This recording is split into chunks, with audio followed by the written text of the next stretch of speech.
Good morning student. आज हम लोग फिजिक्स के लाइट चैप्टर के दूसरे पार्ट रिफ्रैक्शन के बारे में पढ़ने जा रहे हैं। What is refraction of light? When the bending of light, when it pass from a transparent medium to another transparent medium is called refraction। जब कोई लाइट एक मीडियम से दूसरे मीडियम में पास करती है तो वहाँ लाइट का बेंडिंग होता है और इसी बेंडिंग ऑफ लाइट को ही हम लोग कहते हैं रिफ्रैक्शन। रिफ्रैक्शन का बहुत सारा एग्जाम्पल्स जो कि हम लोग अपने डेली लाइफ में देखते हैं, जैसे किसी एक रड को यदि पानी से भरे हुए बकेट में डालते हैं तो वह टेढ़ा और छोटा दिखाई देता है। यदि किसी कॉइन्स को किसी पानी से भरे हुए बकेट में डालते हैं तो वह कॉइन अपने एक्चुअल पोजीशन पर नहीं दिखाई देता है, थोड़ा सा ऊपर उठा हुआ दिखाई देता है। उसी तरह से ट्विंकलिंग ऑफ स्टार का अपने रियल पोजीशन पर दिखाई नहीं देना, ये सभी रिफ्रैक्शन के एग्जाम्पल्स हैं जो हमारी डेली लाइफ में होते रहते हैं। तो यहाँ हम देखते हैं कि जब कोई लाइट एक ट्रांसपेरेंट मीडियम से दूसरे ट्रांसपेरेंट मीडियम में जाती है तो वह बेंड करती है। यहाँ हम देखते हैं कि यदि लाइट एयर से यदि वाटर में पास करेगी तो ये पार्ट जो हो गया ये दोनों मीडियम का रिफरेंस पॉइंट हो गया और इस लाइट को हम कहते हैं इंसिडेंट रे और ये पॉइंट हो गया पॉइंट ऑफ इंसिडेंस, जिस पर हम परपेंडिकुलर ड्रॉ करेंगे तो ये नॉर्मल होगा और ये लाइट जैसे ही एयर से इसमें पास करती है तो अपने ओरिजिनल पाथ से बेंड कर जाती है। ये इसका ओरिजिनल पाथ और ये ओरिजिनल पाथ से बेंड करती है। तो यहाँ लाइट का बेंडिंग हुआ। फिर ये लाइट जब वाटर से जब ये बाहर निकलती है तो फिर एक मीडियम से दूसरे मीडियम में जा रही है, फिर ये बेंड करेगी। तो आखिर लाइट के बेंडिंग का मेन रीजन क्या है? इसका मेन रीजन है, मेन कॉज है the change the speed of light, speed of light in a medium. जैसे एयर एक रेयर मीडियम है, इसमें लाइट की स्पीड अधिक होगी और एयर के अपेक्षा वाटर डेंसर मीडियम है, इसलिए इसमें इसका स्पीड कम होगा। यहाँ हम दो चीज देख रहे हैं। जब ये लाइट रेयर से डेंसर में जा रही है तो नॉर्मल की तरफ बेंड कर रही है और जब डेंसर से रेयर में जा रही है तो ये नॉर्मल से दूर भाग रही है।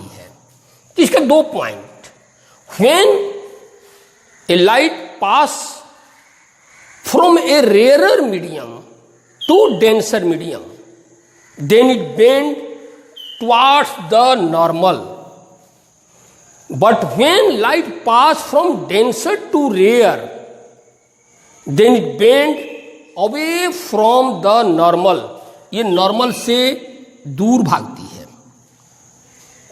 अब एक जो एग्जाम्पल जैसा कि हम लोग अभी देखे थे कि एक छड़ को जब पानी से भरे बकेट में डालते हैं तो टेढ़ा क्यों मालूम पड़ता है? ये पानी से भरा हुआ एक बकेट है। इस बकेट में जब हम किसी छड़ को इस तरह से ओब्लिकली यदि रखते हैं तो यहां से जो लाइट आएगी, जो निकलेगी, ये लाइट डेंसर टू रेयर जा रही है। और जब डेंसर टू रेयर जाएगी तो अपने पाथ से थोड़ा बेंड कर जाएगी। ये भी लाइट अपने पाथ से थोड़ा बेंड कर जाती है। और ये दोनों लाइट को यदि पीछे की तरफ यदि हम मीट करें तो ये दोनों यहां पर जाकर मीट करती है, यानी इस छड़ का एंड पॉइंट हमें यहां दिखाई देता है और ये यहां से इस तरह से बेंड होता हुआ दिखाई देती है। तो छड़ जो है छोटा और मुड़ा हुआ दिखाई देता है। अब हम देखने जा रहे हैं refraction through a rectangular glass slab. Rectangular glass slab में लाइट का रिफ्रैक्शन, जैसे ये एक रेक्टेंगुलर ग्लास स्लैब है। जब ये लाइट